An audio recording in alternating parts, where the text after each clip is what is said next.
اعوذ باللہ من الشیطان الرجیم بسم اللہ الرحمن الرحیم۔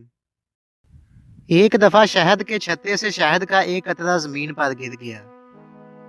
ایک چھوٹی سی چونٹی آئی اور اس نے شہد کے قطرے سے تھوڑا سا چکھا۔ اسے بڑا مزہ آیا۔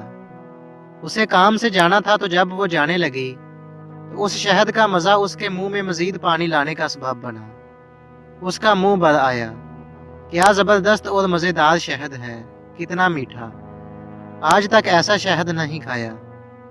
وہ لوٹی اور شہد میں سے تھوڑا سا اور چکھ لیا۔ اس نے دوبارہ جانے کا عزم کیا، مگر اس نے محسوس کیا کہ یہ تھوڑا سا شہد کھانا کافی نہیں ہے، اسے اور کھانا چاہیے۔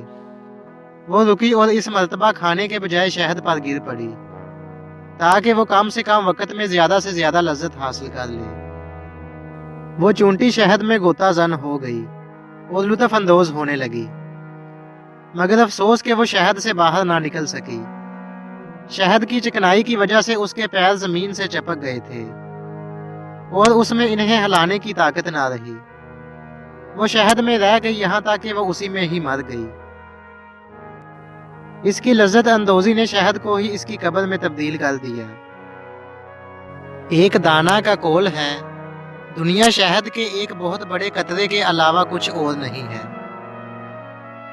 بس جو بھی اس قطرہ شہد میں سے تھوڑا اور بقدر کفایت کھانے پر اکتفا کرے گا وہ نجات پا جائے گا، اور جو بھی اس شرینی میں غوطہ زن ہوگا ہلاکت اس کا مقدر بن جائے گی۔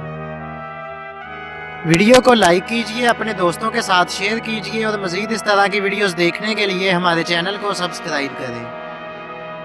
تو چلو دوستوں، ملتے ہیں نیکسٹ ویڈیو میں، اپنا خیال رکھیے گا، اللہ حافظ۔